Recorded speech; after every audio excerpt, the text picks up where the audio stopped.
TV조선 취재기자들이 전하는 뉴스의 중심, 보도본부 한라인, 저는 신효섭입니다. 윤석열 대통령이 오늘 코로나 위기에 따른 비상방역과 규제 조치들을 해제하면서 엔데믹을 선언했습니다. 이에 따라 6월부터 확진자 7일 격리 의무가 5일 권고로 바뀌고요. 입국 후 PCR 검사 권고도 폐지됩니다. 또 마스크 착용 의무는 입원 병실이 있는 병원 이외의 모든 장소에서 해제됩니다. 2020년 1월 20일 국내에서 코로나 확진자가 처음 발생한 이후 3년 4개월 만에 일상으로의 완전한 회복이 이루어지는 겁니다. 정부는 다만 노약자와 같은 취약계층 보호는 강화하고 코로나 검사와 치료 지원도 당분간 유지하기로 했습니다. 모처럼 모든 국민이 환영하고 기뻐할 소식이 전해졌는데요. 하지만 여야 정치권은 오늘도 김남국 과상화폐 논란 때문에 소란스럽고 또 치열하게 다투고 있습니다. 관련 속보들을 오늘의 첫 주제로 다뤄보겠습니다.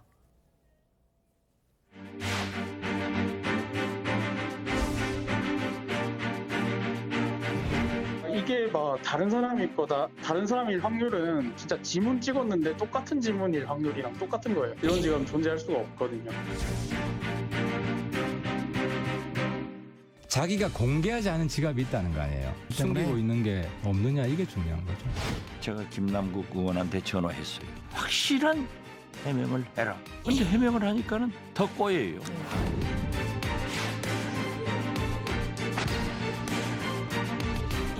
지금 보유하고 있는 가상 자산 매각을 권유하기로.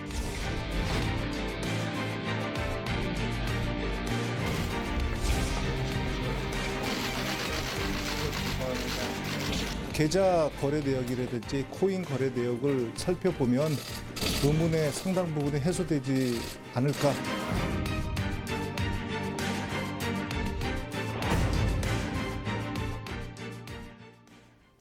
민주당 김남국 의원의 거액 코인 보유 논란, 매일 새로운 의혹이 이어지고 있는데요. 김 의원 것으로 추정되는 가상화폐 지갑이 또 하나 나왔습니다. 네, 최대 42만 개, 금액으론 최대 약 28억 원에 이르는 규모의 이 클립 지갑에 이어서 9만 7천 개, 고점 기준에는 또 약 30억 원에 이르는 또 다른 지갑이 있다는 의혹이 제기됐습니다. 김남국 의원의 것으로 추정되는 이 두 개의 가상화폐 지갑은 이 검찰이 수사 중인 업비트 계좌와는 또 다른 것인데요. 일부 중복될 가능성이 있지만 단순 합산을 하면 최대 137개, 110억 원대 규모로 추정이 되고 새로 발견된 지갑의 첫 전송이 이뤄진 건 2021년 10월 1일로 이 위믹스 가격이 하루 사이에 1.25달러에서 2달러로 급등하던 날이었습니다. 어제도 사실 김남국 의원 것으로 추정되는 가상화폐 지갑들이 나왔다, 이렇게 저희가 말씀을 드렸는데 이게 또 나온 겁니다. 이게 어떻게 이렇게 계속 등장할 수가 있는 겁니까? 예, 우선 개념 중에 어려운 걸 좀 정립하고 가야 될 것 같습니다. 가상화폐 지갑이라는 게 있는데 쉽게 말해서 코인을 보관하는 계정이라고 보시면 됩니다. 코인을 사고 팔거나 다른 지갑에 보낼 수도 있는데요. 지갑의 주소는 암호처럼 되어 있지만 또 공개가 되어 있어서 서로가 거래 내역을 또 확인할 수가 있다고 합니다. 다만 누구의 것인지는 알 수가 없는데 지금 일부 전문가들이 앞서서 김 의원이 입장문을 통해 공개한 지갑의 가입 날짜와 가상자산 잔액 등을 단서로 김 의원 것으로 보이는 지갑의 주소를 찾아내고 송금 내역을 역추적해서 의혹을 제기하고 있는 그런 상황입니다. 그러니까 일반 이제 금융 정보는 저희가 굉장히 보안성이 강해서 절대 공개될 수가 없죠. 그런데 이 가상화폐 같은 경우는 블록체인 기술로 되어 있기 때문에 이게 서로 간에 이 속이는 걸 방지하기 위해서 이렇게 서로 알아낼 수가 있다고 합니다. 그렇다면 지금 나오고 있는 이 의혹, 김 의원 것이 아닐 가능성, 이건 없습니까? 김 의원의 지갑을 찾아낸 전문가는요, 해당 지갑이 김 의원 것이 아닐 가능성은 다른 사람과 지문이 똑같을 확률과 비슷하다, 이렇게 설명했습니다. 또 새로 발견된 지갑의 첫 거래일이 10월 1일이라는 점이 시사하는 바가 크다고도 주장했는데 전문가의 이야기 직접 들어보시죠.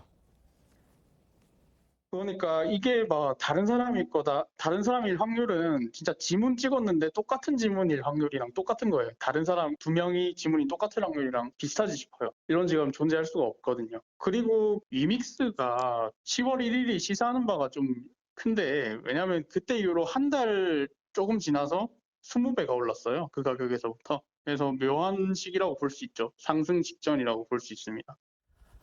김남국 의원은 이제 당초에 갖고 있던 주식을 판 돈으로 처음으로 코인 투자를 했던 것으로 그렇게 알려졌었고요. 그 코인이 비트토렌트라는 종목이라는 소식 어제 저희도 전해드렸었는데요. 김 의원이 이 코인 하나만으로 10억 원 정도를 벌었다. 이런 보도가 또 나왔습니다. 네, JTBC에 따르면 김남국 의원은 이 코인 투자 초기에 비트토렌트 코인을 집중적으로 사들였다고 합니다. 그리고 당시 개당 1원도 안 됐던 이 비트토렌토는요, 김 의원이 투자를 시작한 2021년 2월부터 10배 넘게 급등을 했다는데요. JTBC는 해당 코인이 이후에 이제 좀 하락세를 보이다가 8월에 다시 큰 폭으로 올랐고 지금은 다시 폭락한 상태로 이 변동폭이 큰 투기성 코인이라면서 취재 결과 김 의원이 비트토렌트 투자로만 10억 원 상당을 벌어들인 것으로 파악이 됐다고 보도를 했습니다. 또 그리고 이 10억 원이 2022년 재산 신고에서 늘어난 그 예금 10억 원일 가능성이 있다 이렇게도 전했는데요. 김 의원은 공직자 재산 신고에서는 이 늘어난 예금 10억 원이 주식 매매 대금과 이 급여 등 이렇게 밝히긴 했지만은 코인 의혹이 터진 뒤에는 그 출처에 대한 의문이 제기가 되니까 뒤늦게 가상자산 수익이 포함돼 있다 이렇게 말을 바꿔 해명한 적이 있었습니다. 이 보도대로 김 의원이 이제 코인 수익을 예금했다면, 그러니까 코인을 이제 현금화했다 그런 얘기죠. 그렇다면 의혹의 핵심인 위믹스 코인의 자금 출처, 그러니까 도대체 위믹스는 어떤 돈으로 샀느냐, 이 부분에 대한 의문이 더 커질 수밖에 없는 거 아닙니까? 네, 게다가 김 의원이 아직도 그 위믹스 코인을 사고 판 명확한 시점을 밝히지 않고 있어서 의혹이 확대되고 있는데요. 관련해서 어제 국민의힘에서 나온 목소리 잠시 들어보시겠습니다. 9억 8천을 내가 투자금에서 원금을 회수해서 그걸 가지고 뭐 전세금 냈다고 했잖아요. 그런데 재산 신고 내역에 보면 이거 코인으로 번 9억이 아니라 주식 대금 9억이라고 예금 증가 사유에 적어놔요.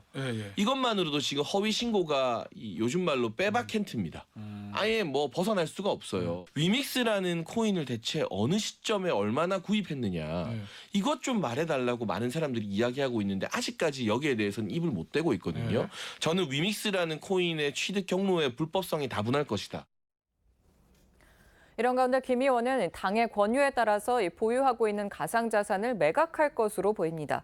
어제 김 의원은 자신의 SNS에 글을 올려서 이 당의 소명 자료를 제출했고 매각 시에 제출된 자료와 현황이 달라지는 만큼 이 구체적인 매각 시기 그리고 절차 그리고 방법 등을 또 당 진상조사단과 협의해서 진행한 뒤에 국민들께 보고드리겠다고 밝혔습니다. 이어 당이 진상조사단을 꾸려서 자체 조사에 나선 곳에는 앞서 진상조사단에 투명하게 자료를 공개하고 성실히 조사에 임하겠다는 입장을 보였습니다. 의혹과 관련해서 김 의원의 해명도 다시 한번 들어보시죠. 문제가 되는 숫자가 위믹스 여기에 초기 투자금이 9억 8,574만 원이라고 공개했어요. 이 자금 출처는 어떻게 됩니까? 제가 가지고 있었던 전세가 만기가 도래해서 전세 자금을 가지고 얼마? 이제 6억이고요. 예. 네, 그래서 전세 자금을 투자해서 LG 디스플레이 산 겁니다. 그러니까 전재산에 가까운 전세 자금 6억을 LG 디스플레이를 투자했다. 그래서 이제 그 전세 자금을 가지고 처음에 이제 가상화폐 초기 투자 자금으로 활용을 한 겁니다. 김 의원이 코인을 보유하고 있으면서 자신의 이익을 키울 수 있는 입법이라든지 또는 이제 당의 정책 결정에 참여했다는 이른바 이해 충돌 논란도 계속 이어지고 있는데요. 관련해서 이재명 대표의 대선 캠프가 또 거론이 되고 있습니다. 이건 또 어떤 내용입니까? 네, 그에 앞서서 하나 개념을 다시 하나 소개를 해드리겠습니다. Play to Earn, 그러니까 P2E라고 줄여서 말하는데 P2E 게임에 대한 이해가 조금 필요합니다.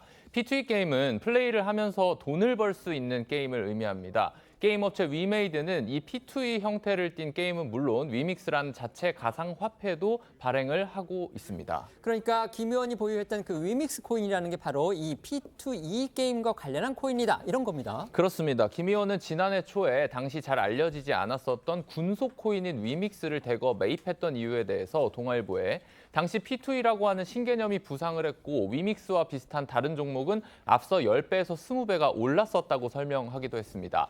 여기서 이재명 대표의 대선 캠프가 거론되는 이유는 대선 후보 시절에 이 대표가 P2E 규제 완화 가능성을 언급을 했었고 당시에 김 의원은 이 대표 대선 캠프에서 핵심적인 역할을 하고 있었기 때문입니다. 동아일보에 따르면 복수의 야권 인사들은 지난 대선 선거 운동 기간 이재명 대표가 이 P2E 분야에 우호적인 입장을 보였다고 전한 것으로 알려졌는데요.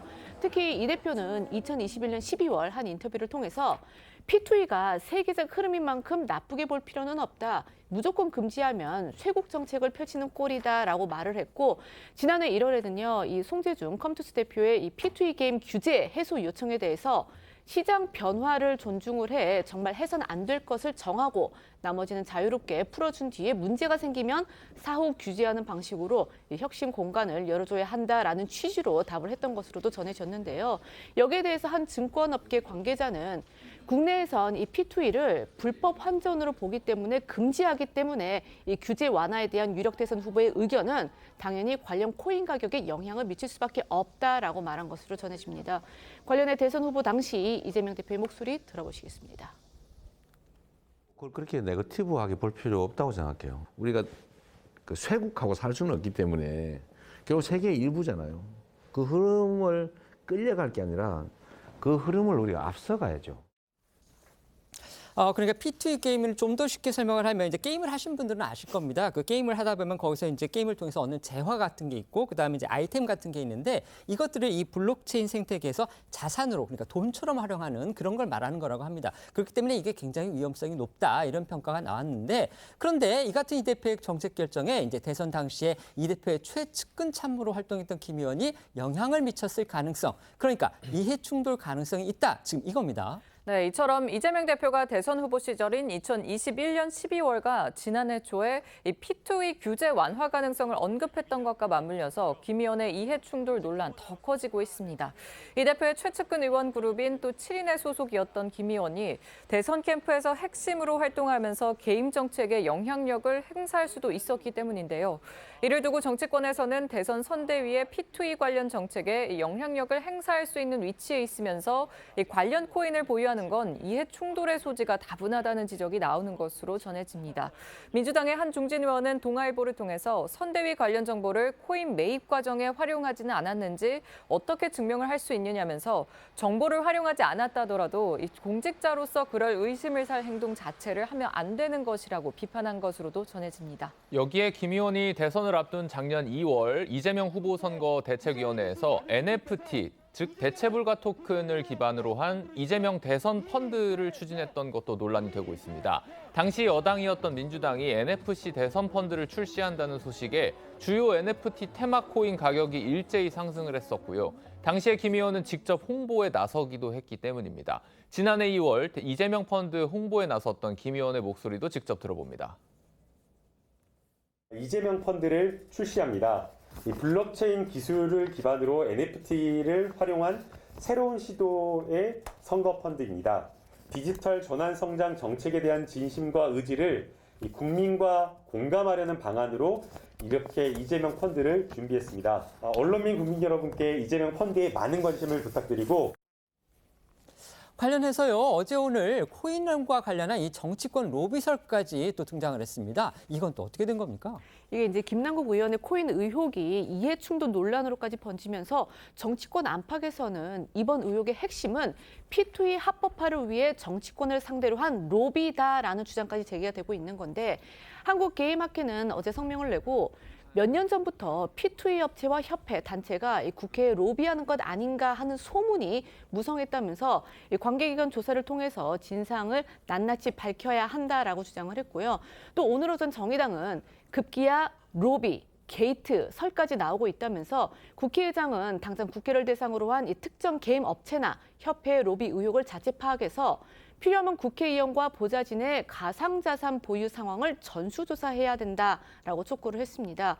여기 오늘 국민의힘에서는요, 이 김남국 의원을 둘러싼 이번 논란이 코인 뇌물 사건으로 전환되고 있다 이런 주장까지 나왔는데요. 이 국민의힘 하태경 의원의 목소리 들어보시겠습니다.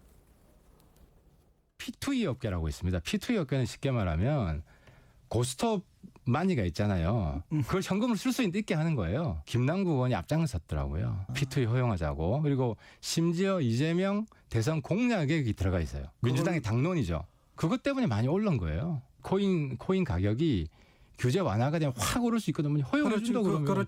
그렇죠. 이제 그렇기 때문에 지금 정황들은 코인 뇌물 사건 정황이 나오고 있다는 거죠. 이게 정치 자금과 뇌물의 차이는 대가성이 있느냐 없느냐거든요. 근데 이제 P2E 업계에서 그런 좀 입법을 해달라, 통과시켜달라 이런 대가를 이제 이후로 코인들이 아니냐? 공짜 코인이 들어왔다면 이건 뇌물죄가 되는 거죠. 그러면 정말 김남국 의원의 코인 의혹 어디까지 번질지 알 수가 없는 상황인데요. 여기에 김 의원이요. 또 게임머니하고 관련한 법안 발의에도 참여했었다. 이런 사실이 또 새롭게 알려졌습니다. 맞습니다. 해당 법안은 2021년 12월 민주당 전용기 의원이 대표 발의한 게임산업진흥법 개정안인데요. 이 개정안에는 게임머니는 게임 내에서 사용하는 이 가상화폐를 말한다는 조항을 신설하는 내용이 포함된 것으로 알려집니다. 앞서 가상자산 과세 유예 법안을 공동 발의했던 것과 같이 김 의원은 이 법안에도 공동 발의자로 참여한 것으로 전해집니다. 문제가 되는 건 이 신설 조항이 그대로 개정이 된다면 게임과 연동된 이 종류의 코인에 호재로 작용될 가능성이 충분히 있었다는 건데요. 조선일보에 따르면 전문가들은 김 의원이 보유했던 위믹스가 그런 코인의 일종이라고 설명한 것으로도 전해졌고 국회의 한 관계자도 게임업계에서 저 조항을 넣자고 또 로비를 했을 가능성이 크다면서 위믹스를 보유한 김 의원이 법안 발의자로 참여한 것도 부적절하다고 지적을 한 것으로 전해졌습니다. 하지만 김 의원이 동동 발의자로 참여한 해당 법안은 다른 법안으로 대체가 됐고 해당 조항도 빠진 것으로 알려지긴 했습니다. 김남국 의원의 이제 위믹스 관련 코인 의혹이요. 처음에는 60억 원대로 이렇게 알려졌었는데 또 이제는 최대 110억 원대까지 풀어났습니다. 물론 이제 다 이게 언론의 의혹 보도이고 아직 확인된 그런 사실은 아니지만 또 상당히 근거가 있는 그런 의혹 제기이기 때문에 저희가 무시할 수는 없는 그런 상황입니다. 여기에 대해서 이제는 또 로비 의혹이 나오고 있고요. 또 게이트설까지 나오는 그런 상황입니다. 파장이 어디까지 번질지도 힘든 그런 상황인데 그런데 김남국 의원 지금 처음에는 뭐 상당히 강하게 반박들을 했었죠. 그리고 자기는 위법한 적도 없고 그다음에 모든 걸 실명 거래로 했기 때문에 아무 문제될 거 없다 이렇게 얘기를 했었는데 그 이후에 지금 이렇게 제기되고 있는 하나하나 새롭게 제기되고 있는 의혹에 대해서는 일일이 반박을 하고 있지는 않은 또 그런 상황입니다. 이 상황 어떻게 봐야 될까요? 사실 물론 이제 뭐 게이트설이나 뭐 로비 의혹 같은 경우에는 아직 뭐 구체적으로 객관적인 근거가 나왔다고 보기는 어려운 단순 의혹 제기라고 볼 수 있다는 점은 좀 전제로 해야 될 것 같습니다.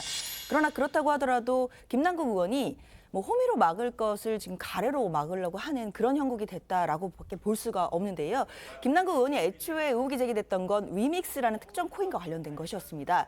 그렇다면 해명도 그 부분에 좀 집중을 해서 위믹스 코인을 언제 또 어떤 자금으로 구입을 했고 그리고 어떤 시점에 팔아서 뭐 또는 인출을 해서 어느 정도의 수익을 올렸는지 이런 부분들을 소상히 국민들께 설명을 했더라면 그래도 어느 정도의 의혹이 좀 정리가 되고 더 확대가 되지는 않았을 것 같습니다.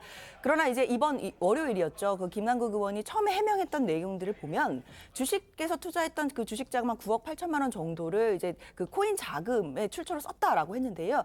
그 코인도 사실은 위믹스가 아니었고 뭐 비트토레인이라는 또 특정한 코인이었던 것으로 지금 밝혀지고 있는데 결국에는 위믹스라는 코인 자체를 어떻게 샀는지 또 언제 팔았는지 이런 부분에 대한 구체적인 해명이 없기 때문에 저는 오히려 언론에서 더 이 의혹이 확대 재생산되는 것이고 그리고 이제 이른바 이제 전문가라고 하시는 분들이 지금 다 나서서 한마디씩 보태고 있는 상황이거든요. 저는 이제라도 김남국 의원이 민주당의 진상조사단도 나왔으니까 빠르게 이 부분에 대해서 위믹스뿐만 아니라 가지고 있었던 코인들에 대해서 전체적으로 자세하게 해명을 하는 것이 그래야 의혹을 확산되는 것을 막을 수 있는 유일한 길이다 이렇게 생각이 듭니다. 네, 말씀해 주십시오. 글쎄 지금 말씀하시는 내용 뭐 저도 다 동의를 하고요. 근데 문제는 김남국 의원이 왜 이런 어떤 해명의 방법이 있음에도 불구하고 하지 않을까? 이제 이런 부분이 궁금해지는 대목인데 결국은 돈의 출처가 아닐까 싶어요. LG 디스플레이 그 주식을 판 돈으로 썼다 그랬는데 그걸로 위믹스를 샀다가 아니라 그렇죠. 기초 자금이 됐다 이렇게 얘기했어요. 네. 그럼 그것도 표현이 좀 애매하잖아요. 그러니까 9억 4천만 원이 이제 LG 디스플레이를 판 돈인데 그걸로 위믹스를 다 샀다 이러면 차라리 좀 명쾌해져요. 그렇죠. 근데 그게 아니고 그게 기초 자금이 돼서 뭐 위믹스를 샀다 이렇게 얘기를 하니까 그럼 기초 자금 외에 다른 자금이 있는 것이냐 이런 여러 가지 여지를 남기는 데다가 현금화를 안 했다고 KBS하고 인터뷰를 했는데 그 다음에 당 지도부에는 현금화를 해서 뭐 9억 몇 천만 원을 자기가 벌었다 또 이렇게 얘기를 하니까 오락가락 하잖아요. 그 숫자가 안 맞아요 서로 본인이 해명한 부분에. 그러니까 이제 이 숫자가 초반에 해명했을 때 딱딱 맞아떨어졌으면 아무도 이의 제기를 못할 거예요. 이게 굉장히 또 전문 분야잖아요. 그러다 보니까 보통의 기자들은 사실 이게 잘 모르는 분야가 많을 거예요. 그러니까 저희도 공부하면서 많이 배우고 있어요, 사실 요즘. 그런데 저는 지금도 그 전문가라는 분들 나와서 얘기하는 것 중에 제가 선뜻 이해 안 되는 부분도 굉장히 많아요. 그렇기 때문에 지금 본인이 굉장히 잘 알잖아요. 김남국 의원이. 그러니까 김남국 의원이 숫자만이라도 맞춰서 해명을 했다면 아마 의혹의 대부분은 해소가 됐을 텐데 그렇게 안 하고 있는 이유. 저는 그 중간에 본인이 밝힐 수 없는 어떤 중간 토막이 몇 토막이 있는 것 아닌가. 사실은 지금 국민들이 알고 싶어하는 부분이 이 부분입니다. 네, 이런 가운데 지난해 검찰이 청구했다가 기각된 김 의원의 가상화폐, 전자, 지갑 등에 대한 압수수색 영장엔 정치자금법 위반 혐의가 적용됐던 것으로 알려졌습니다. 당시 검찰은 김 의원 지갑으로 들어온 거액의 위믹스 코인을 불상의 정치자금으로 의심했고 해당 지갑의 명의자와 거래 내역 등을 확인하려 했던 것으로 전해진 건데요. 하지만 당시 2차례 청구됐던 압수수색 영장이 모두 법원에서 기각이 됐고요. 검찰은 조만간 김 의원에 대해서 압수수색 영장을 다시 청구할 것으로 보입니다. 조선일보는 이와 관련해서 이 정치권과 법조계에서 범죄 혐의가 있는지 살펴보겠다는 계좌영장을 2차례나 기각한 것은 이해하기 어렵다라는 반응이 나온다면서 한 법조인은 이 부장판사가 사건의 실제 파악도 못하게 이 수사 초기 단계부터 벽을 친 것이다라고 말했다고도 전했습니다. 이 관련해 오늘 여야의 목소리 들어보시겠습니다. 검찰에서 김 의원을 정치자금법 등 위반 혐의로 입건한 후 압수수색을 통한 자금 흐름을 추적하려 했지만 이해할 수 없는 이유로 영장 기각이 되어 사실상 수사가 어려움에 처해 있습니다. 국민적 공분을 감안하면 이제 강제 수사가 불가피해졌습니다. 영장이 2차례나 발부되지 않았다라는 건 좀 추상적인 의문 수준이 아니었나. 그래서 제가 봤을 때는 아직 뭐 구체적으로 정치자금법 위반이라고 수사기관이 확신하지는 못하는 상황이 아닌가 싶고요. 네. 저도 지금까지 나온 언론 보도 의혹만 봐서는 이게 명확하게 뭐 정치자금법 위반이라고 구체적으로 볼 만한 일은 아직 안 나온 것 같습니다. 물론 이제 영장을 기각한 판사는 또 나름대로 그 법적인 어떤 판단을 했을 거고 또 본인의 어떤 판사로서의 양심에 따라서 했기 때문에 저희가 이것도 일종의 판결의 일종이기 때문에요. 그거 자체를 문제 삼는 거는 부적절하다 이렇게 볼 수도 있습니다. 하지만 어쨌든 지금은 이제 상황이 좀 달라졌다는 얘기들이 나오는 거죠. 당시에는 그 위믹스에 관한 부분만 이제 의심이 들어서 FIU에서 뭐 이상 거래로서 그렇게 통보를 했고 그거에 따라서 검찰이 수사를 하려고 했지만 지금 그 이외의 여러 가지 의혹들이 지금 제기된 상황이기 때문에 일종의 상황 변화가 생겼다. 그렇다면 검찰로서는 다시 영장을 청구할 수 있는 그런 명분이 생긴 거 아니냐. 그렇다면 과연 법원은 이번에는 어떻게 영장에 대해서 결정을 내릴지 이런 부분에 지금 관심이 집중되고 있는 겁니다. 어떻게 생각하십니까? 잘 아시지만 압수수색 영장이라는 거는요. 사실 범죄 혐의가 명확하면 압수수색을 왜 하겠습니까? 그렇죠? 그러니까 다만 범죄로 의심할 만한 정황이 충분히 있으니까 한번 가서 그 물건을 가져다가 보겠다. 쉽게 얘기하면 이거 아니겠어요. 근데 이거는 금융정보분석원이라는 FIU에서 이미 여러 단계를 거쳐서 범죄 혐의가 농후하다 이렇게 판단을 했기 때문에 검찰로 넘긴 거거든요. 그렇게 해서 검찰로 넘기는 사례가 그렇게 많지도 않습니다. 그렇다면 그렇게 넘겼기 때문에 범죄 혐의는 이미 전문기관에서 판단한 거예요. 그러니까 그걸 가지고 이제 이게 빗썸에서 업비트로 넘어온 위믹스가 굉장히 많으니까 그러면 빗썸의 계좌가 업비트 계좌는 김남국 의원의 계좌가 맞는데 그럼 빗썸에서 위믹스가 그 수만 개 넘어왔단 말이죠. 이 빗썸의 계좌 명의자가 누구냐 이걸 알고자 했던 거거든요. 그게 예를 들어서 같은 김남국 의원이라든지 그러면 자기 지갑에서 자기 지갑으로 옮겨간 거니까 어찌 보면 뭐 범죄 혐의가 좀 낮아지겠죠. 근데 이게 만약에 다른 사람 지갑이다 하면 의미가 달라지잖아요. 근데 그거는 공개가 안 되거든요. 그 전자지갑의 그 명의는. 그러니까 그거를 추적해 보겠다, 따라가 보겠다는 건데 그걸 막은 거지 않습니까? 그래서 아직도 그 빗썸 지갑의 명의자를 잘 모를 거예요. 이거를 압수수색 영장을 기각했다는 게 상식적으로도 말이 안 됩니다. 무려 2번씩이나. 이렇기 때문에 제가 볼 때는 지금도 또 그 이 계좌의 그 원래 계좌가 뭐냐. 그러니까 이게 궁극적으로 따지면 이 돈의 출처가 어딨냐, 무슨 돈으로 샀느냐는 거거든요. 그걸 알아보고자. 왜냐하면 FIU가 범죄 혐의가 있다고 했기 때문에. 그렇기 때문에 이번에는 아마 일단 이렇게 문제가 됐으니까 아마 압수수색 영장 정도는 아마 기각하기가 쉽지 않은 것 아닌가 이렇게 생각합니다. 물론 당시에 이제 법원은 그렇게 설명을 했다고 합니다. 이게 FIU가 이상거래라고 통보를 했다고 해서 그것만으로도 이게 범죄 혐의가 있다고 인정할 수는 없다. 그런 이제 명분을 댄 걸로 저희가 기사는 봤습니다. 네, 말씀해 주시죠. 사실 일반적으로 봤을 때 압수수색 영장 같은 경우에는 발부율이 굉장히 높은 영장 중에 하나입니다. 아무래도 검찰은 이제 김남국 의원의 그 계좌를 압수수색해서 그 계좌를 좀 추적하고 그 돈의 흐름을 파악하고자 했던 시도를 했던 것을 보이는데요. 다만 법원에서는 당연히 FI에서 그 이상거래로 통보를 했다고 해서 반드시 그것이 범죄 혐의로 연결되는 것은 아니기 때문에 그런 부분을 또 고려했을 것이고, 그리고 당시 수사기관은 좀 객관적으로 봤을 때 그 구체적으로 범죄 혐의를 입증할 만한 또 다른 자료를 제출하지 못한 것으로 지금 현재까지는 파악이 됩니다. 그러나 문제는 두 차례 영장이 기각됐던 것은 팩트인 것 같고 당시에 수사기관이 강제 수사를 못했던 것은 분명하지만 김남국 의원이 이 부분을 가지고 본인에게 아무런 의혹이 없고 해명이 없다라는 또 어떤 방어의 논리로 삼는 것은 저는 오히려 자충수가 될 수 있다라는 생각이 듭니다. 앞서 최 의원님도 말씀 주셨지만 이제는 조금 현상이 달라졌던 것이고 또 위믹스 말고도 지금 다른 추가 코인의 의혹들도 있기 때문에 이제는 검찰이 보강 수사를 통해서 영장을 청구했을 때 영장이 발부될 가능성도 한껏 높아진 상태입니다. 그럼 만약에 이번에 압수수색 영장이 발부가 되면 그때도 김남국 의원이 어떤 해명을 하게 될 겁니까? 그렇기 때문에 단순히 영장이 발부가 안 됐다 이 부분은 정확한 그 김남국 의원을 보호해줄 수 있는 방어 논리가 되긴 어려울 것 같고요. 압수수색 영장을 통해 검찰이 알고자 하는 건 돈의 흐름입니다. 결국 계속 반복해서 말씀드리지만 위믹스뿐만 아니라 모든 그 코인들의 원천 자금의 출처와 그리고 돈의 흐름 이런 부분들을 먼저 선제적으로 해명을 한다면 압수수색 영장도 필요가 없을 그런 상황이 될 수 있을 것이기 때문에 빠른 해명이 필요해 보입니다. 네. 김남국 의원의 코인 의혹이 커지면서요. 민주당에서는 이제 진상조사단을 구성하기로 그렇게 결정을 했고요. 오늘 지금 첫 회의를 열었습니다. 네, 민주당은 김남국 의원의 코인 보유 논란을 조사하기 위해 당 차원에서 진상조사단을 꾸리고 오늘 오전 첫 회의를 열었습니다. 진상조사단 단장은 당 수석사무부총장이자 국정원 출신인 김병기 의원이 맡았고요. 당내 경제전문가인 홍성국, 이용우 의원과 변호사 출신인 김한규 의원이 조사단에 합류했습니다. 김병기 의원은 비공개 회의에 들어가기 전에 기자들과 만나서 오늘 조사하는 내용은 지금까지 의문이 제기된 것들이다. 조사를 통해 의문의 상당 부분이 해소되지 않을까 기대한다라고 밝혔는데 김병기 의원 목소리부터 들어봅니다. 오늘 조사하는 내용은 지금까지 그 의문이 제기된 내용들에 대해서 당연히 할 것이고요.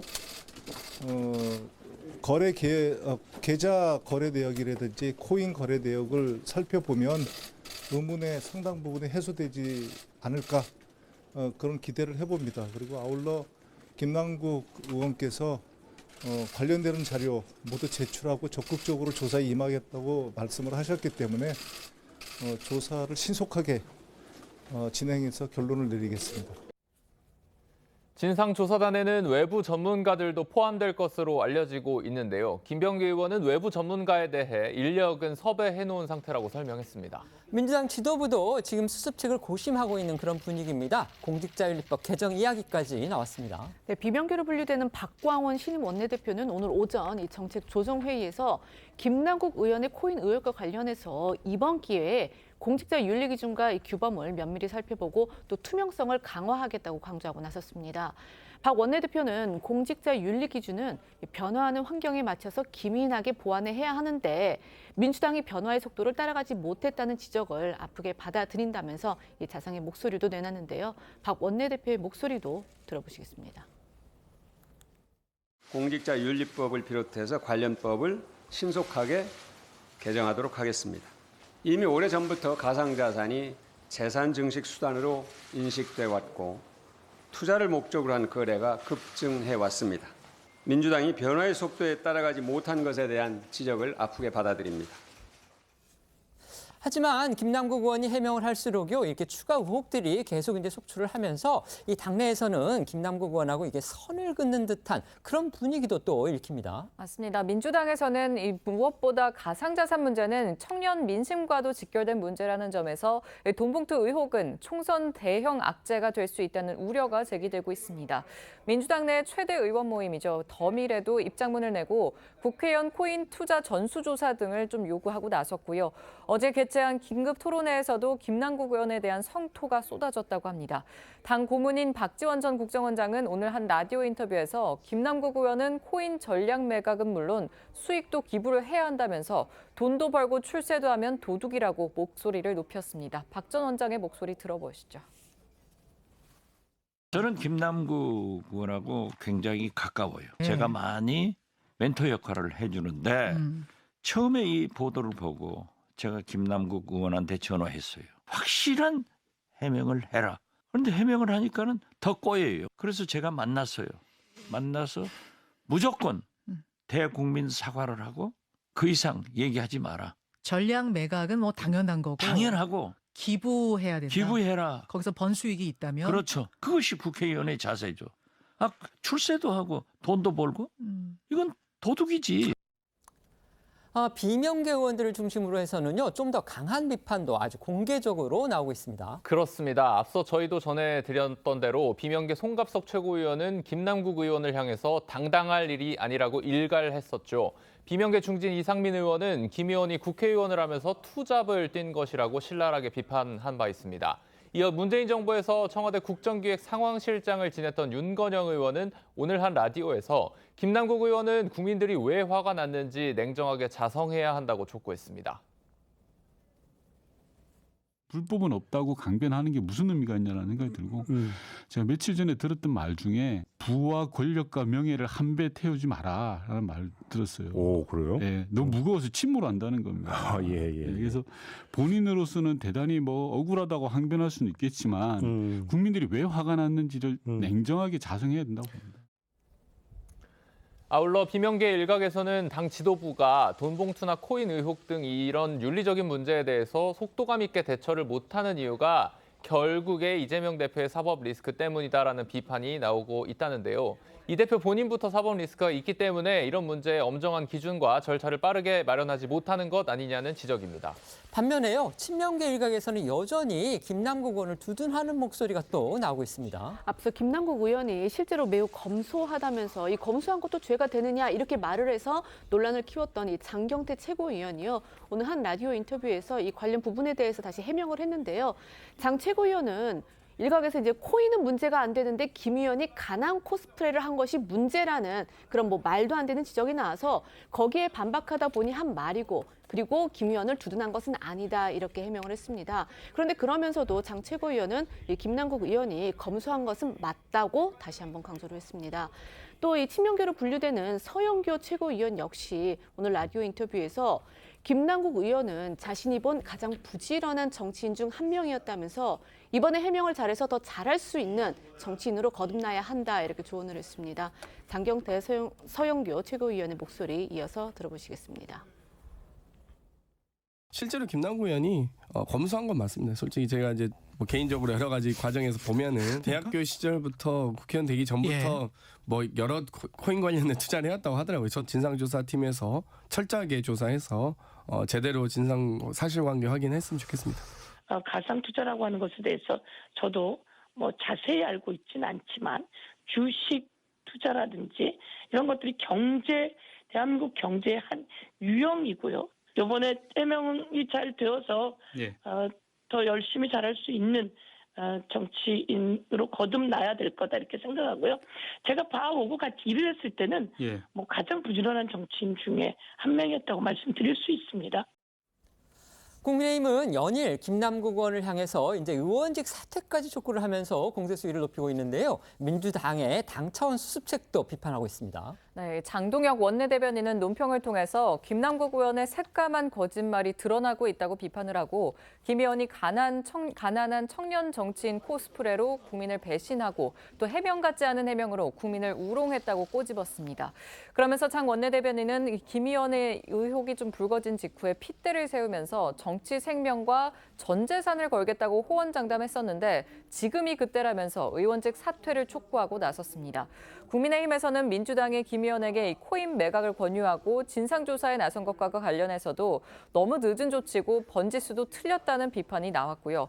오늘 최고위 회의에서도 김남국 방지법을 도입해야 한다. 또 강제 수사가 불가피하다는 목소리가 쏟아졌습니다.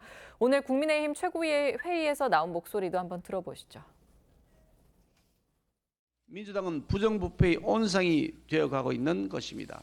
도덕 불감증을 넘어 집단 도덕 상실증에 걸렸다고 해도 과언이 아닙니다. 공직자들의 가상자산 보유 현황을 재산 등록 대상에 포함시키고 거래 내역을 투명하게 공개하도록 의무화하는 김남국 방지법이 시급히 도입되어야 할 것입니다. 원래 거짓말의 특성이 그렇습니다. 거짓말이 거짓말을 낳는 법입니다. 이제 강제 수사가 불가피해졌습니다. 검찰은 즉시 압수수색 영장을 재청구하고 법원은 즉시 영장을 발부하라는 것이 국민 여론입니다. 오늘 오후에는요, 여의도 국회 상황도 주시해 봐야 할 듯합니다. 바로 그 코인 문제와 관련해서 주무상임이라고 할 수 있는 국회 정무위 전체 회의가 열리고요. 여기에 그 이상거래라고 통보한 금융정보분석원장이 출석을 한다고 합니다. 결국 여야가 김남국 의원의 코인 의혹 둘러싸고서 상당히 치열한 공방을 벌일 것으로 그렇게 예상이 됩니다. 네, 말씀 주신 대로 국회 정무위가 잠시 뒤인 오후 2시부터 전체 회의를 열고요. 가상자산 이용자 보호법의 처리 여부를 논의할 예정인데 법안 처리 여부를 논의한 다음에 현안 질의를 통해서 여야가 김남국 의원의 코인 의혹을 놓고 정면 충돌할 것으로 예상이 됩니다. 특히 국민의힘은 김남국 의원이 앞서서 가상자산 과세 유예 법안 공동 발의자로 이름을 올리면서 이해충돌 문제가 제기된 부분에도 화력을 모을 것으로 보입니다. 민주당 소속 정무위 의원들이요, 이 회의를 앞두고서 지금 국민의힘 공세에 대비해서 전략을 짜기 위한 내부 회의를 열었다. 이런 또 보도도 나왔습니다. 네, 노컷뉴스 보도 내용인데요. 정무위 소속 민주당 의원들이 전체 회의를 열기 전에 김남국 의원 코인 논란에 대해서 정보를 좀 공유하고 국민의힘의 공세에 대비하는 논의를 할 예정이라고 말했다고 합니다. 통상 전체 회의를 열기 전에 위원들 간의 정보 공유 차원에서 사전 회의를 열기도 했었는데 오늘 전체 회의에서 이 공교롭게도 코인 관련 법안이 논의가 되면서 자연스럽게 사전 회의에 무게감이 실렸습니다. 김남국 의원의 코인 의혹 연일 커지고 있으면서 지금 민주당 수습책을 아주 고심하고 있습니다.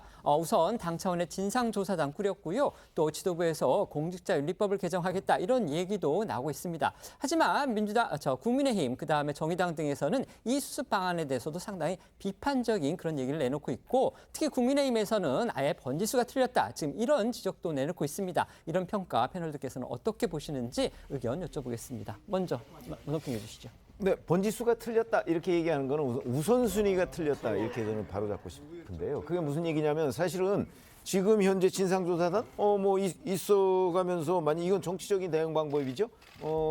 민주당이 과연 얼마나 이 진상을 밝힐 것이냐 하는 부분에 관해서 물론 외부 전문가 섭외해놨다고는 하지만 시간도 많이 걸릴 것이고 그다음에 그 외부 전문가도 결국 민주당이 선정한 사람 아닙니까? 그러니까 아마 국민적인 공감을 얻기는 쉽지가 않을 것이다. 만약 나중에 조사하고 결론을 내더라도 그렇기 때문에 그다음에 공직자윤리법 개정 문제는 그건 지금 김남국 의원에 해당하는 문제는 아니고요. 사후 수습책에 불과하죠. 일종의 뒷북 대책이다 이렇게 얘기할 수 있고 지금 국민들이 알고 싶어하는 부분 결국은 진상입니다. 진상. 근데 그 진상은 돈의 출처거든요. 이거는 김남국 의원이 먼저 돈의 출처를 밝히고 그걸 검증하는 과정. 이게 맨 첫 번째가 돼야 되는데 그 부분은 지금 검찰 수사에 맡겨놓은 것 같은 그런 인상을 주고 있거든요. 이렇게 된다면 이 민주당의 해법이 국민들 공감을 얻기는 어려울 것이다. 이렇게 봅니다. 네. 김남국 의원은 또 이제 지금 그런 얘기 안 하고 있지만 검찰이 이거 기획수다다, 정치탄압이다 지금 이런 식의 또 주장을 하지 않았습니까? 네. 그렇죠. 초반에 이제 그런 해명이 나왔었기 때문에 그 부분도 좀 부적절하다라는 이야기를 들었던 부분이 있죠. 일단 당 입장에서는 지금 수습책 자체가 완벽하다 하기는 어려울 수 있습니다. 미흡하다는 비판도 있을 수 있겠지만 그래도 지금 시기에는 어느 정도 할 수 있는 거는 하고 있다라는 그래도 평가를 할 수 있을 것 같은데요. 일단 김남국 의원이 보유하고 있다고 하는 이제 코인들을 매각할 것을 권유했습니다. 그리고 이 부분에 대해서 김남국 의원도 호응을 해서 매각 시기나 방법을 지금 진상조사단과 이제 논의를 해보고 빠른 시일 내로 이제 매각을 할 것을 좀 기대해 봐야 될 것 같고요. 그리고 두 번째로 일단 진상조사인 것인데 물론 이제 진상조사가 검찰의 수사만큼 수사권이 있는 것은 아니기 때문에 과연 어느 정도 할 수 있을지에 대해서는 의문이기는 하지만요. 적어도 김남국 의원이 본인의 어떤 코인 계좌의 돈의 흐름이라든지 계좌 전체를 공개를 하고 이 부분을 진상조사단에게 자료를 제출한다라고 한다면 국민들이 납득하실 수 있는 있는 그런 코인의 흐름들을 좀 설명드릴 수 있지 않을까 하는 기대는 조금 있습니다.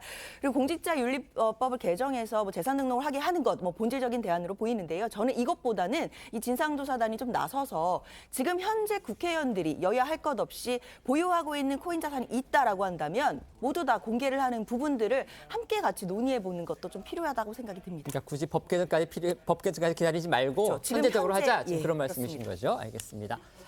이재명 민주당 대표도 이 같은 이제 복합적인 위기죠. 이거 돌파하기 위해서 총력 기울이고 있는데 특히 어제는요. 저희도 전해드린 대로 홍준표 대구시장 그리고 문재인 전 대통령을 잇따라 만나는 그런 정치 행보를 또 보였습니다. 네, 이재명 대표는 어제 이 문 전 대통령의 책방을 찾아서 문 전 대통령과 환담을 나누고 또 앞치마를 착용하고 보시는 것처럼 뭐 직접 책방지기 체험에 나서기도 했습니다. 이후에는 문 전 대통령 자택으로 이동해서 이 비공개 간담회도 진행을 했는데요. 정치권에서는 이 대표가 지난 1월에 이어서 4개월 만에 문 전 대통령을 다시 만나면서 지지층 결집이라는 목적을 달성했다라는 평가가 나왔고요. 특히 문 전 대통령은 이재명 대표에게 대화는 정치인에게는 일종의 의무와 같은 것이다라고 그런 말을 한 것으로도 전해졌는데요. 이를 두고 윤석열 대통령과 이 대표의 만남이 성사되지 않은 것을 애둘러 비판한 것이 아니냐라는 해석도 나왔습니다. 사실 어제 그 회동과 관련해서 가장 더욱더 눈길을 끌었던 거는 이재명 대표가 국민의힘 소속인 홍준표 대구시장을 만났던 거였습니다. 이 만남 이전부터도 정치권에 눈길 쏠렸고요. 그런데 실제로 지금 만난 이후에 후폭풍이 상당한 그런 상황입니다. 맞습니다. 이재명 대표는 문 전 대통령을 만나기에 앞서 국민의힘 소속인 홍준표 대구시장도 만났는데요. 윤석열 대통령 취임 1주년이기도 했던 어제 여전히 여권의 유력 대선 주자인 홍준표 시장을 만난 것을 두고 정치권에서는 여러 해석들이 쏟아졌습니다. 특히 홍 시장이 이 대표와 어떤 이야기들을 나눌지 좀 관심이었는데 이 대표가 합리적 선의의 경쟁이 정치의 본질인데 지금은 거의 전쟁 단계로 진입을 한 것 같다고 운을 떼자 홍 시장은 정치를 잘 모르는 사람들이 대통령실에 있다면서 민주당이 도와줘야 나라가 안정된다고 화답했습니다. 직접 들어보시죠. 합리적 선의의 경쟁이 정치의 본질인데 대화하고 타협하고 이제 정쟁을 넘어서서 거의 전쟁 단계로 진입하는 것 같아서 좀 안타깝기도 합니다. 당연히 대화해야죠. 윤석열 정권이 대부분 정치를 잘 모르는 사람들이 대통령실이 있어요. 민주당에서 좀 도와주셔야지 나라가 안정이 됩니다. 민주당에서 대화와 타협으로 국회를 좀 풀어나가 주면 참 좋겠는데. 이어 이 대표가 홍 시장에게 여당의 원로이니 중앙당에 그런 말을 한 번씩 해달라고 부탁을 했는데 홍 시장은 당대표가 옹졸해서 말을 잘 안 듣는다면서 자신도 상임고문에서 해촉했다고 쓴소리를 했습니다. 관련 대화도 직접 들어보시죠. 팀당의 원로시니까 중앙당에도 조금 그런 말씀 한 번씩 해주시면 좋을 것 같아요. 이야기를 하는데 당대표가 좀 옹졸해가지고 말을 잘 안 들어요. 제가 말씀드리기가 좀 그러네요. 당대표가 좀 옹졸해가지고 상고문도 해촉하고 그러잖아요. 상고문 해촉된다고 해서 내가 할 말을 못하고 할 사람은 아니거든요. 이 대화를 액면 그대로만 듣고 있으면요. 국민의힘 소속인 홍준표 시장이 민주당 이재명 대표와 함께 정부 야당에 대해서 이제 쓴소리를 나눈 것처럼 그렇게 들릴 수가 있습니다. 그런데요. 일각에서는 또 이런 해석도 나옵니다. 홍 시장이 애둘러서 이재명 대표를 비판한 그런 부분이 있다. 또 이겁니다.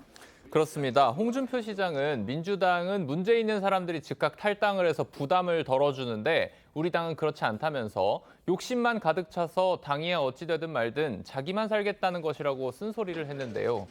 최근에 각종 언행으로 논란이 된 김재원 최고위원과 또 최고위원직을 사퇴한 태영호 의원 등을 겨냥한 발언으로 풀이는 되지만 국민의힘 일각에서는 홍 시장이 탈당이라는 단어를 사용하고 당이야 어떻게 되든 말든 내가 살아야겠다는 생각이라는 표현을 쓴 것을 미뤄서 볼 때 수사와 재판을 받으면서도 탈당하지 않고 있는 이재명 대표를 겨냥해서 애둘러 비판한 것 아니냐 이런 주장도 나왔습니다. 아무리 직설적인 성격의 홍 시장이라고 해도 손님으로 찾아온 이 대표의 면전에 대고 면박을 주기는 힘들었을 것이라는 일종의 소위 돌려가기를 했다는 건데요. 실제로 홍 시장은 앞서 SNS를 통해 당에 해악을 끼치든 말든 끝까지 자리를 지킨다는 이재명이라고 비판을 한 적도 있었습니다. 홍 시장의 속내, 진이야 홍 시장 자신이 제일 잘 알겠죠. 하지만 이런 대화가 알려지니까요. 국민의힘에서는 이재명 대표를 만나서 정부 여당에 대해서 쓴소리 한 거 아니냐. 이거 홍 시장은 잘못한 거다. 이런 식의 지금 비판이 쏟아지고 있습니다. 네, 국민의힘 이용호 의원은요, 자신의 SNS에 이렇게 적었습니다. 윤 대통령 취임 1주년 날 덕담을 못할 망정 밖에 나가 집안 흉이나 보는 모습이 참 보기 딱하다면서 홍 시장이 마음 꼬인 시아버지 같은 모습이다라고 비판을 했습니다. 이어 이 의원은 오늘 한 라디오 인터뷰에서도 이 홍 시장에 대한 비판을 이어갔고요. 하태경 의원 역시 이 라디오 인터뷰에서 홍준표 시장이 정치를 너무 오래 해서 분별력이 많이 떨어졌다고 강하게 공격을 했는데요. 이용호 의원과 하태경 의원 목소리 이어서 들어보시겠습니다. 이재명 대표한테 정치 잘 모르는 사람들이 대통령실에 있다 이런 얘기들을 한 것이 이재명 대표는 정치를 잘합니까? 또 김기현 대표 옹졸하다 그러는데 이재명 대표는 뭐 이렇게 품이 넉넉합니까? 이렇게 묻지 않을 수 없고요. 그러니까 이제 홍준표 시장님을 보면 어떨 때는 참 똑똑해요. 정말 감탄이 나올 정도로 똑똑한데 어떨 때는 굉장히 모질아요. 그러니까 좀 사리 분별력이 상당히 떨어지는 10년 이상 차이가 나지 않으세요, 연배가? 전 대등하게 이야기를 합니다. 저도 뭐 대통령실이나 당 지도부에 대해서 비판도 하고. 근데 지금 이재명 민주당 대표는 지금 윤석열 정부를 거의 적대시하고 있거든요. 그런 사람 앞에서 꺼낼 이야기는 아니죠. 당 대표가 뭐 옹졸하다 이런 식으로 이제 자기가 소속한 그걸 비하하는 거잖아요. 그러니까 자기 면상의 오염물을 지금 퍼부는 거거든요. 본인 얼굴에 지금 먹칠하는 거예요. 또 유상범 수석 대변인은 이재명 대표가 홍준표 시장을 대화한 이후에 이 회심의 미소를 짓고 나왔을 것이라고 생각을 한다면서 이 대표가 의도했던 이 정치적 목적을 홍 시장이 다 달성해 준 셈이다라고 비판했습니다. 이런 비판 홍준표 시장 가만히 있을 사람이 아니죠. 오늘 이재명 대표의 만남에 대한 그 뒷얘기와 함께 국민의힘에서 나오는 자신에 대한 비판에 대해서 또 자신의 생각을 또 밝혔습니다. 네, 홍준표 시장은 오늘 한 라디오 인터뷰에서 이재명 대표와 만나게 된 이 배경에 대해서 설명을 했습니다. 이 대표가 만나자고 하는데 오지 말라고 할 수 있겠냐며 특히 지역 현안들에 대해서 거대 야당 대표가 도움을 주면 고마운 상황이라고 밝혔습니다. 하지만 자신과 달리 또 윤 대통령은 법 절차를 관장하고 있기 때문에 중범죄로 기소된 이재명 대표를 만나는 것은 적절치 않다고 덧붙이기도 했습니다. 또 홍 시장은 자신에게 비판을 쏟아내고 있는 국민의힘 의원들에 대해서 시각 자체가 좁은 것이라며 개의치 않는다고 일축을 했고요. 홍준표 시장의 목소리 잠깐 들어보시죠. 어떻게 오겠다는 사람 오지 마라 할 수 있어요? 이게 경우가 좀 틀려요. 영수회담 하기가 어려울 겁니다. 대통령은 사법 절차를 관장을 하고 있는 사람이기 때문에 중범죄라고 기소된 사람을 어떻게 만나요? 그럼 만나면 범죄 기일한다고 할 건데? 그러니까 만날 수가 없어요. 네, 이용호 의원이 그거 지금 1주년에 덕담은 못할 망정 밖에 나가 그러니까 이렇게 집안 흉이나 보는 마음 이거 꼬인 시아버지 같다 이렇게 비판했는데요. 근데 난 그런 말 그거 개의치 않습니다. 뭐 시각 자체가 좁은 사람인데 내가 그걸 어떻게 상대해요? 네, 홍준표 시장은 앞서 SNS를 통해서도 자신은 당에 대해 바른 소리를 한 것뿐이라면서 바른 소리는 새겨들어야 한다라고 강조했습니다. 특히 보수 진영에 제대로 싸우는 사람은 한동훈 장관만 눈에 띈다면서 당을 운영하는 사람들이 맛깔나게 잘 싸우는 한동훈 반만 해도 저렇게 밀리지 않을 것이라고 주장해서 눈길을 끌기도 했습니다. 홍 시장, 이제 한동훈 장관이 앞서서 이 참여연대라는 시민단체를 겨냥해서요. 정치단체 아니냐 이렇게 일가한 거를 언급을 했는데 그러면서 한동훈 장관에 대해서 좋게 평가를 한 겁니다. 그렇습니다. 참여연대는 어제 윤석열 정부 출범 1년을 맞아서 기자회견을 열고 퇴출해야 할 공직자 8명을 선정해서 발표했는데요. 한 장관이 온라인 설문에서 1위에 올랐다면서 검찰의 정치적 중립성을 훼손하고 위법적인 검수 원복 시행령을 추진한 책임이 있는 인물이라고 비판의 날을 세웠습니다. 이에 한 장관은 입장문을 통해서 참여연대든 누구든 의견을 주장할 수는 있는데 왜 특정 진영을 대변하는 정치단체가 중립적인 시민단체인 척하는지 모르겠다라고 강하게 반박했고요. 더 이상 참여연대를 중립적인 시민단체로 생각하는 국민들은 많지 않은 것 같다면서 앞으로도 국민의 안전과 권리를 보호하기 위해서 최선을 다하겠다고 덧붙였습니다. 민주당 이재명 대표와 국민의힘 소속 홍준표 시장의 만남, 사실 만남이 이루어지기 전부터도 시선을 모았는데 아니나 다를까 두 사람이 지금 만나서 나눈 대화를 두고서 지금 저희가 전해드린 대로 지금 당 안팎의 후폭풍이 거셉니다. 이거 어떻게 보셨는지 역시 패널들께 한번 여쭤보겠습니다. 어떻게 보셨어요? 만나기 전에 상당한 우려가 있었다는 거는 뭐 저희도 충분히 예상할 수 있고요. 그러나 실제 만나서 홍준표 대구시장이 저런 식의 얘기를 했다는 데 대해서는 굉장히 놀랍습니다. 왜 그러냐면 사실 이거 얘기하자면 김재원 최고위원과 홍준표 대구시장 간의 알력 거기에 기인한 거거든요. 저는 그렇게 봅니다. 그러니까 이게 뭐 맥락으로 뭐 이재명 민주당 대표를 애둘러서 비판했다는 거는 저는 잘못 이해한 것으로 보고 그것 때문에 이제 홍준표 대구시장이 김재원 최고위원과 워낙 관계가 안 좋다 보니까 김재원 최고위원 문제를 잘 다루지 못한 김기현 대표에까지 이제 옹졸하다는 표현까지 썼고요. 그러나 우리가 잘 아시다시피 이재명 대표를 만난 것까지는 저는 뭐 무리가 없다고 생각해요. 그러나 만나서 뭐 그게 뭐 윤석열 대통령 1주년이든 아니든 여튼 본인이 몸담고 있는 일종의 뒷담화를 한 것 아닙니까? 국민의힘에 대해서 이렇게 얘기하는 거는 그래도 여전히 뭐 대통령 후보 뭐 이런 데 관심이 있는 그런 홍준표 대구시장으로서는 아마 당원들로부터도 상당한 정도의 비판에 직면하게 되지 않을까 이렇게 생각합니다. 네, 말씀해 주시죠. 사실 어제가 윤석열 대통령 취임 1주년이 되는 날이었거든요. 사실 윤석열 대통령이 이제 도어 스태핑도 중단을 했고 그리고 올해 신년 기자회견도 없었으며 그리고 어제 취임 1주년 기자회견도 없었기 때문에 참 불통이라는 또 비판도 한쪽에서 받고 있습니다. 더해서 이제 취임한 지 1년이 됐지만 야당 대표와 만나지 않는 부분도 지금 두고두고 계속 좀 논란이 되고 있는데요. 사실 이재명 대표가 어제 이제 취임 1주년인 어제 이제 홍준표 시장을 만나서 저런 모습을 보여준 것 자체는 이재명 대표는 윤석열 대통령과 본인이 좀 다르다라는 모습을 부각하려고 하는 또 전략도 깔려 있다고 보입니다. 왜냐하면 홍준표 시장도 예전에 이재명 대표와는 굉장히 서로와도 있었고 서로 간에 날선 말을 주고받았었거든요. 한때는 불편한 감정이었지만 또 어떤 정치라든지 또 협의를 하기 위해서는 만날 수도 있다라는 모습을 연출함으로써 윤석열 대통령이 야당 대표를 만나지 않는 책임이 윤 대통령에 있는 것이 본인에게 있는 것이 아니다라는 점을 부각하는 데 있어서는 어느 정도는 역할이 됐다라는 생각이 듭니다. 네. 국민의힘 소식도 알아보겠습니다. 어제 김재원 최고위원 그리고 태영호 의원에 대한 징계 절차를 마무리했고요. 오늘 열흘 만에 최고위원 회의를 재개했습니다. 네, 국민의힘이 오늘 10일 만에 최고위원 회의를 열어서 일부 지도부의 이딴 설화로 무리를 일으킨 데 대해 고개를 숙였습니다. 김기현 대표는 회의에서 우리 당 일부 최고위원들의 이딴 설화로 당원과 국민께 심려를 끼쳐서 무척 송구하다고 했고요. 정치인의 말은 천금 같아야 한다면서 각별한 주의를 당부하기도 했습니다. 지도부에서도 김 대표에게 힘을 실은 모습이었는데 김병민 최고위원은 국민 눈높이에 결여된 말과 행동으로 당이 제 역할을 다하지 못한 점에 대해 지도부 일원으로 무거운 책임감을 느낀다고 말했습니다. 오늘 아침 회의 모습 보고 옵니다. 우리 당 일부 최고위원들의 이딴 설화로 당원과 국민들께 심려를 끼쳐 당 대표로서 무척 송구한 마음입니다. 정치인의 말은 천금 같아야 합니다. 앞으로도 국민 눈높이에 맞춰서 엄격한 도덕적 기준을 지켜나가야 할 것입니다. 언제나 국민의 눈높이에서 민심을 나침반으로 삼는 국민의힘이 되겠습니다. 유능한 집권당의 모습으로 힘있게 일해야 할 때 국민 눈높이에 결여된 말과 행동으로 당이 제 역할을 다하지 못한 점에 대해서 지도부의 일원으로 무거운 책임감을 느낍니다.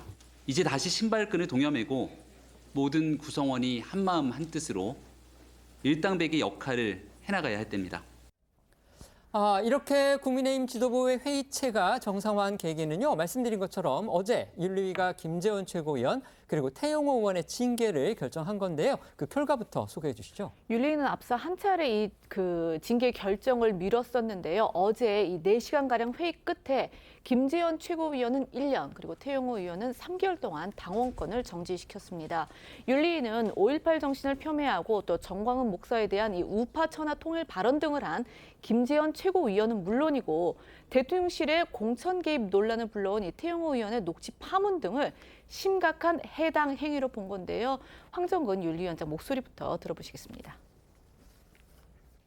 당원 김재원 최고위원 당원권 정지 1년, 당원 최영호 전 최고위원 당원권 정지 3개월. 당의 최고위원이라면 그에 걸맞은 높은 품격을 갖추고 일반 국민의 건전한 상식에 맞게 행동해야 하는 것은 너무나 당연하다고 생각합니다. 이번 사안과 같이 자꾸 반복되는 설화는 외부적으로는 당의 명예를 크게 실추시키고 민심을 이탈케 하는 심각한 해당 행위이고 내부적으로는 당 지도부의 리더십을 스스로 손상시킨 자해 행위가 될 수 있습니다. 그러니까 민심과 동떨어진 언행이다. 이런 부분에 대한 윤리위의 지적은 두 사람에 대해서 같았습니다. 그런데 태 의원의 징계 수위가 김 최고위원보다는 이제 가벼워진 거죠. 아무래도 어제 오전에 전격적으로 최고위원직을 자진 사퇴한 거, 이게 영향을 준 것으로 그렇게 보입니다. 네, 당초에는 태 의원에 대해서도 당원권 정지 1년 이상의 중징계 가능성이 거론이 됐었죠. 그런데 어제 오전 태 의원이 모든 논란은 전적으로 저의 책임이라면서 최고위원직을 자진 사퇴를 발표한 게 윤리위원들을 좀 움직인 듯합니다. 실제로 황정근 위원장은 태 의원의 최고위원직 자진 사퇴가 징계 수위 영향에 좀 영향을 줬냐, 이런 기자들의 질문에 결과를 보시면 알죠 라면서 사실상 인정하기도 했습니다. 이처럼 당원으로서 권리를 행사하지 못하는 기간의 차이가 나면서 두 사람의 내년 총선 공천 가능성도 엇갈리게 됐는데요. 최고위원 자진 사퇴로 불씨를 살린 태영호 의원의 경우에 공천 가능성이 사라지지 않았지만 김재원 최고위원은 중간에 별도 구제 조치가 없는 한 1년이 채 안 남은 내년 총선에서 국민의힘의 후보로 나서는 건 사실상 불가능해졌습니다. 이 같은 결과를 받아든 김 최고위원은 송구스러운 마음뿐이라면서 앞으로도 당과 나라의 보탬이 되겠다는 짧은 입장만 내놨고요. 태 의원은 윤리위 결정을 겸허히 수용하겠다면서 거듭 사죄 의사를 표명했습니다. 그렇다면 이제 태 의원이 최고위원직을 사퇴하면서 이제 빈자리가 생긴 겁니다. 이 자리를 누구로 채울지 여기에 관심이 모아지고 있습니다. 네, 이 국민의힘 당원 당규상 이 선출직 최고위원 자리가 사퇴 등으로 거리가 되면 그 사유가 발생한 날로부터 30일 이내에 전국위원회를 소집해서 후임 최고위원을 선출해야 합니다. 이에 따라서 국민의힘은 자진 사퇴한 태 의원의 최고위원 자리를 채우기 위해서 오는 15일 최고위원 보궐선거 선거관리위원회를 구성하기로 했습니다. 이를 통해서 태 의원의 공석을 채운 뒤에 김 최고위원이 배제된 8인 체제로 운영을 하면서 각종 설화가 또 논란으로 흐트러진 분위기를 다잡으며 또 심기일전을 꾀할 것으로 예상이 되고 있고요. 당원권 정지 1년 징계를 받은 김 최고위원 자리는 내년 5월까지 공석으로 두게 됩니다. 이번 최고위원 보궐선거 후보군으로는 지난 전당대회에 출마했다가 고배를 마셨던 민영삼, 정미경, 김용태, 허은하 등 이 전 후보 등이 후보들이 다시 나설지에 우선 관심이 모아지고 있습니다. 김기현 대표와 윤재옥 원내대표 모두 영남 출신인 만큼 이 같은 지역 쏠림을 완화하기 위해서 지도부가 비영남권 인사를 물색할 가능성도 있어 보입니다. 관련해서 국민의힘에서 유일하게 호남 지역구를 가진 재선의 이용호 의원이 유력한 후보로 거론되고 있고 충청권 출신 인사가 나올 수 있다는 이야기도 나오고 있습니다. 어제 국민의힘 윤리위의 결정 어떻게 보셨습니까? 글쎄 윤리위 결정이라는 것은 잘 아시다시피 1년이 됐든 3년이 됐든 아니면 3개월이 됐든 사실은 그 11개월 남은 그 총선 기간 동안에 지금 현재로서는 공천을 받느냐 못 받느냐는 문제지만 또 어떤 변화가 있을지 모르기 때문에 그건 당 윤리위의 재량이다 이렇게 보는데 저는 좀 다른 시각이 사실은 이게 정치적 조직이잖아요. 정당이라는 게 행정 조직과는 다릅니다. 그런데 이런 문제를 가지고 그 어떤 정치적 해결을 하지 않고 윤리위원회라는 어떤 일종의 사법적 수단 이런 것들이 저는 대단히 좀 유감이다 이런 생각을 갖고 있습니다. 네, 말씀해 주십시오. 태영호 의원 같은 경우에는 이번 결정을 잘 겸허히 수용하겠다라고 했지만 결국에는 이제 김재원 최고위원이 어떻게 반응하는지에 따라서 국민의힘의 이런 갈등이나 내용들이 봉합이 될 것인지 아니면 갈등이 더 확산될 것인지가 정해질 것 같습니다. 일단 김재원 의원 입장에서는 받아들이기가 힘들 수 있는 부분이 있기 때문에 앞으로 이 부분을 불복을 할지 받아들일지를 좀 살펴봐야겠습니다. 네. 지금부터는 오늘 하루 놓치면 안 될 핫한 뉴스를 모아 전해드리는 어쩌다 이런 일이 코너로 이어가겠습니다.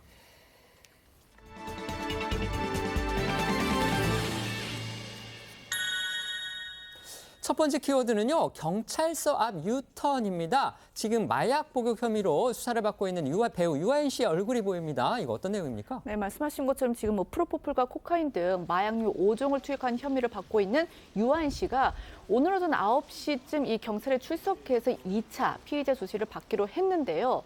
그런데 유아인 씨 측이 이 경찰에 돌연 불출석 의사를 전달하면서 이 소환 조사가 취소가 된 겁니다. 유한 씨는 조사를 받으려고 서울경찰청 마약범죄수사대 앞까지 왔다가 이 경찰청 앞에 대기 중인 기자들을 보고 돌아간 것으로 전해졌는데요. 경찰에서는 유한 씨 측과 이 새 출석 일자를 조율 중인 것으로 알려졌습니다. 그런데요, 유한 씨 지난 3월 조사 때도 이렇게 비슷한 논란이 또 있었죠. 네, 지난 조사는 3월 27일에 진행이 됐는데요. 당초 유한 씨의 경찰 소환은 3월 24일에 이루어질 예정이었는데 소환 일정이 언론에 공개되면서 유한 씨 측이 피의자 소환은 비공개가 원칙이라고 반발하면서 조사 일정까지 연기했었습니다. 이렇게 한 차례 경찰 소환 조사를 연기했던 데 이어서 이번에는 경찰청 앞까지 왔다가 되돌아간 것이 알려지자 어떻게 이 경찰 소환 조사를 당일 노쇼를 할 수 있냐 이런 비판이 나오는 거죠. 지난 3월에 조사를 마친 뒤에 고개를 숙였던 유한 씨의 모습을 보고 오시죠. 불미스러운 일로 이런 자리에 서서 그동안 저를 사랑해 주셨던 많은 분들께 큰 실망을 드리게 된 점 깊이 반성합니다. 죄송합니다. 개인적으로 저의 일탈 행위들이 누구에게도 피해를 끼치지 않는다 그런 식의 자기 합리화 속에서 그런 잘못된 늪에 빠져 있었던 것 같습니다. 저는 이런 순간들을 통해 그동안 제가 살아보지 못한 진정 더 건강한 순간들을 살 수 있는 기회로 삼고 싶습니다. 실망드려 정말 죄송합니다. 죄송합니다.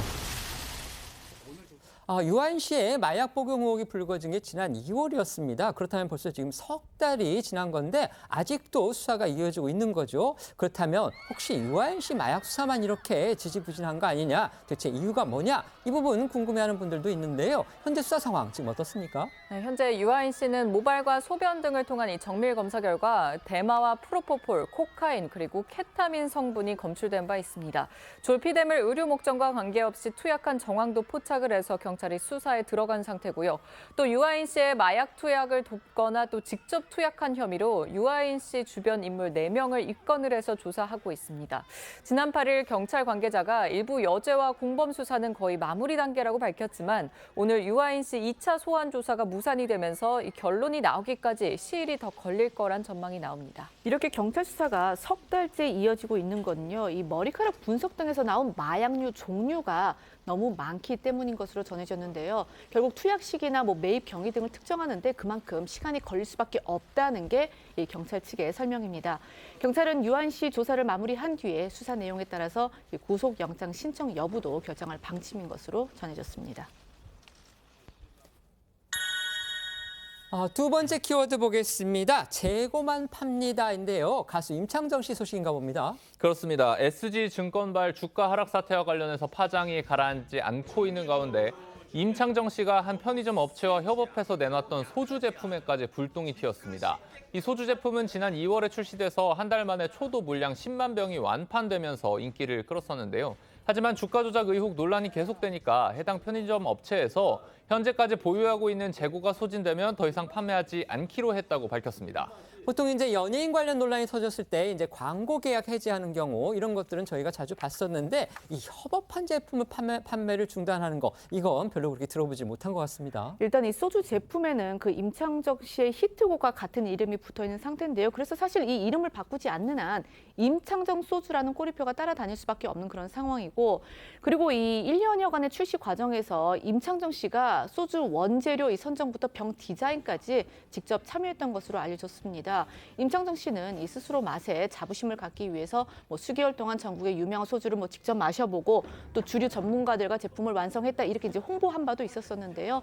과거 발언 잠시 들어보시겠습니다. 제가 이렇게 주문하는 게 이 뒷맛이거든요, 뒷맛.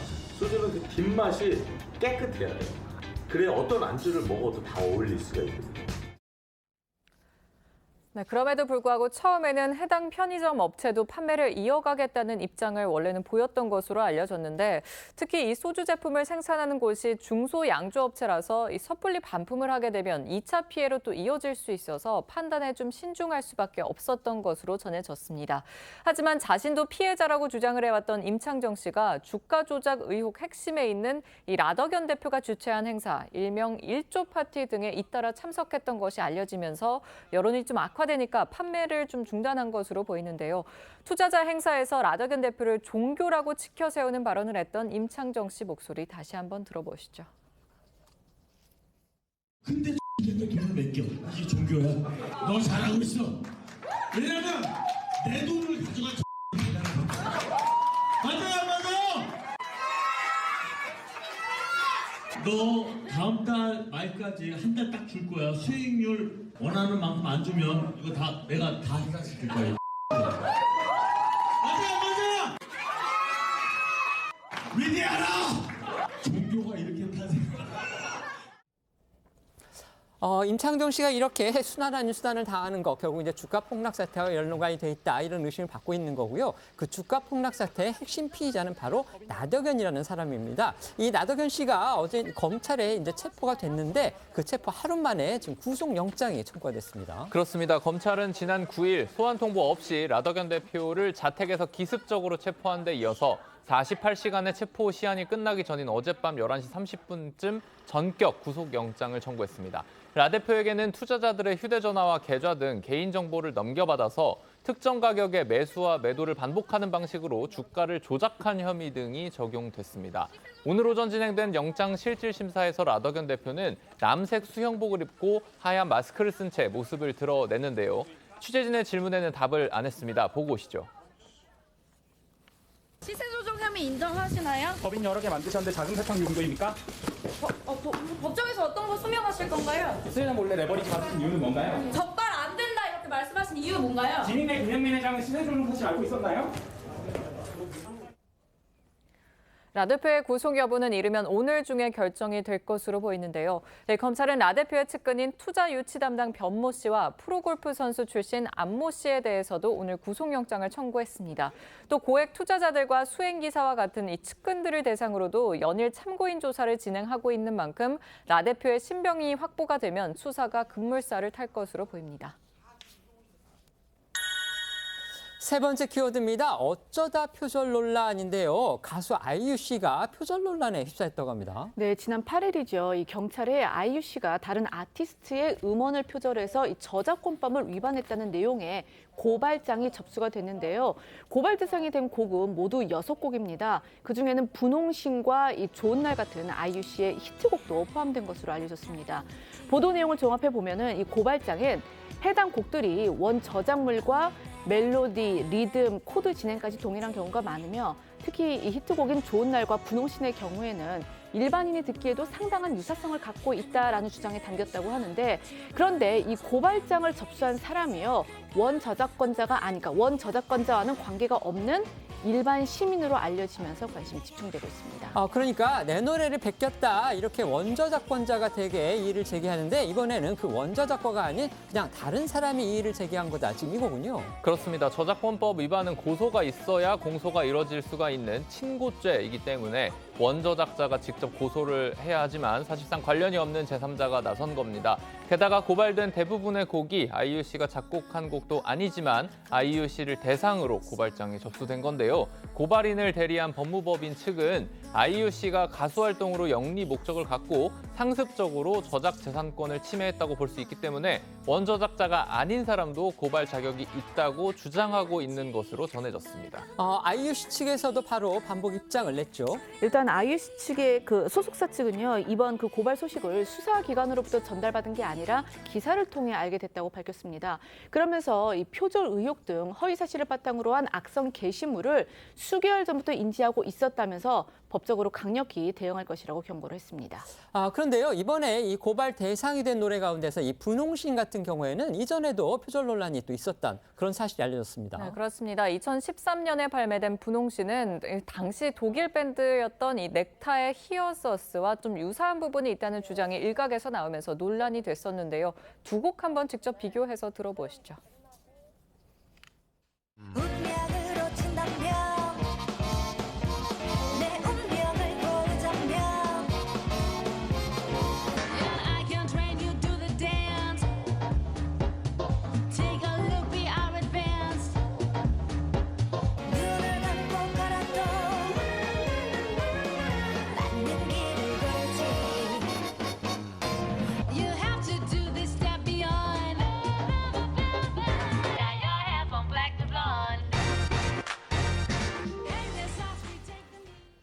자, 하지만 10년 전 의혹이 처음 제기됐을 때 아이유 씨 측은 일부 멜로디가 유사하게 들릴 수는 있지만 두 곡의 코드 진행이 전혀 다르다면서 분홍신의 작곡가와 일부 음악 전문가들의 의견을 검토하고 공식 입장을 밝힌 바가 있습니다.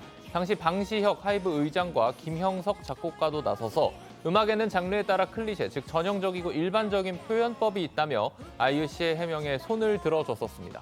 이 분홍신도 아이유 씨가 직접 작곡한 건 아닙니다. 작곡가는 따로 있습니다. 어쨌든 이 일부 보도를 통해서 분홍신과 비슷하다 이런 의혹이 제기된 곡의 이 원작자가 해명을 아이유 씨 측에 요구했다 이런 보도도 또 나왔었어요. 이게 이제 어제 한 매체가 넥타 측이 이 분홍신과 관련해서 2013년 아이유 씨 측에 해명을 요구했다 이렇게 보도를 하면서 당시 아이유 씨 측에서 어떠한 답변도 없었다 이런 이제 보도를 냈는데요.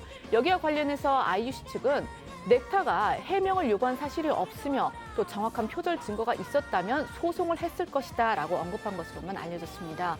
이렇게 아이유 씨 측에서 이 10년 전 적극적으로 해명했던 곡이 또 한 번 이 표절로 도마 위에 오르게 되면서 정말 이번에야말로 표절 논란에 종지부를 찍을 수 있을지 관심이 집중되고 있습니다.